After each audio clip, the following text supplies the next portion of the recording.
विभिन्न औद्योगिक इकाइयों द्वारा भूमि अधिग्रहण के बावजूद अभी तक किसी भी तरह का उत्पादन कार्य शुरू नहीं होने के बाद विधायक रामदास सोरेन द्वारा विधानसभा में उठाए गए सवाल को लेकर सरकार के आए जवाब के बाद होटल सिटी इन में एक प्रेस वार्ता का आयोजन किया गया।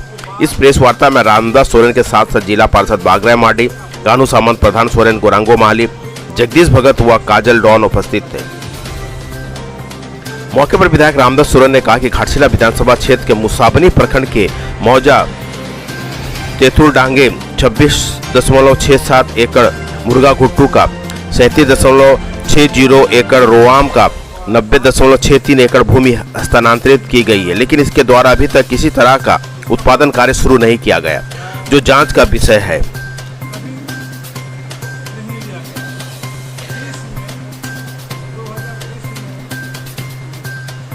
सरकार ने इसे तुरंत ज्ञापन लेते हुए कहा कि 3 मौजा के 18 उद्यमियों में से सिर्फ एक के द्वारा उत्पादन कार्य शीघ्र शुरू होने की बात कही गई है, जबकि 6 उद्यमियों द्वारा औद्योगिक इकाई की स्थापना प्रक्रियाधीन है। 3 उद्यमियों को इसी माह भूमि आवंटित की गई है। 8 उद्यमियों का अभी तक इकाई स्थापन के संबंध में कोई कार्रवाई नहीं किया गया है, जिसके कारण उन्हें नोटिस जारी किया गया है। वर्तमान में किसी भी उद्यमी को वित्तीय संस्थान के ऋण प्राप्ति हेतु अनापत्ति नहीं दी गई है या उनके द्वारा किसी भी संस्थान से नहीं लिया गया। घाटशिला प्रखंड में 51.82 एकड़ भूमि जिला द्वारा हस्तांतरित की गई। इस प्रकार घाटशिला प्रखंड की कुल 51.82 एकड़ भूमि में से 36.79 एकड़ भूमि 3 उद्यमियों को आवंटित किया जा चुका है। उसमें से एक उद्यमी द्वारा उत्पादन कार्य प्रारंभ किया गया है। जियाडा विनियम में निहित प्रावधान के आलोक में जिन उद्यमियों द्वारा भूमि आवंटन प्राप्त करने के उपरांत 2 वर्षों के अंदर का उत्पादन प्रारंभ नहीं किया जाएगा, वैसे उद्यमियों के वह आवंटन को रद्द किया जाएगा। विधायक रामदास सोरेन ने कहा कि जिन उद्यमियों को भूमि उपलब्ध कराई गई उनमें से घाटशिला में केवल सोना देवी विश्वविद्यालय द्वारा निर्माण कार्य की शुरुआत की गई है, जो अभी निर्माणाधीन है।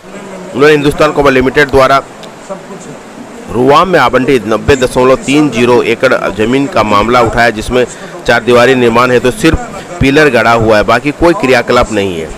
उन्होंने इस जमीन के रैयतों का भी मामला उठाया कि जो भूमिहीन हो गए हैं उन्हें कंपनी की जिम्मेवारी थी कि अविलंब रोजगार की व्यवस्था की जाए, लेकिन ऐसा नहीं किया गया। उन्होंने कहा कि रोजगार के अभाव में यहां से लोगों का पलायन हो रहा है, जिसे हरगिज बर्दाश्त नहीं किया जाएगा। जो हिंदुस्तान कॉपर लिमिटेड द्वारा जो यहाँ रैयतों की सूची तो ये है और उस पर मैं असंतुष्ट हूँ, वो गलत रिपोर्ट है। निश्चित तौर पर ये प्रमाण करता है खतियान के आधार पर अभी भी रेंट दे रहा है लोग, अभी भी जमीन उसी का पात्र में था और रेंट भी दे रहा है। 2022 तक रेंट भी दिया है, 2017 तक खेती भी किया है। 2017 में जब आयडा को जमीन ले लिया तब ये लोग बोला भाई जमीन हमारा तो नौकरी भी किया, जमीन भी किया, हम लोग आंदोलन किया।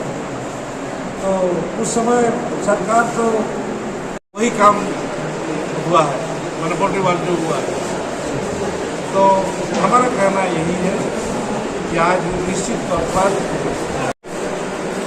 केवल हाथी उड़ाने का काम किया।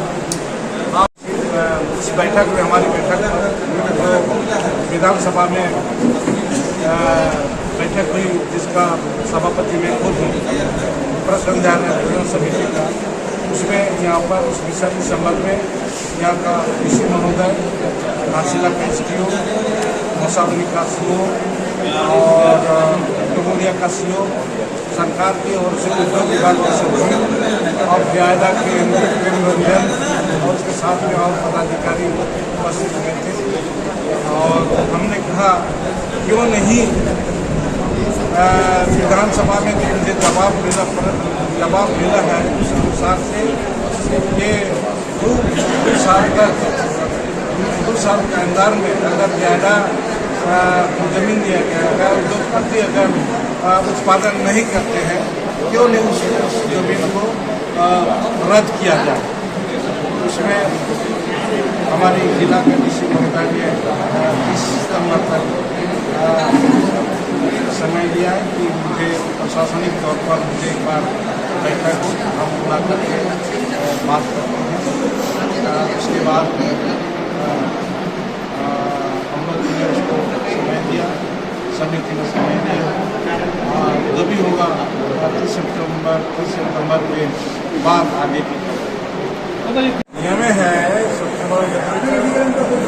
किसी भी लोग लगाने के लिए ठेकेदार से जमीन लेता है तो अगर 5 साल के अंदर अगर उसमें काम उद्योग का काम शुरू नहीं करता तो स्वतः और उसमें तक जमीन वापस करना चाहिए।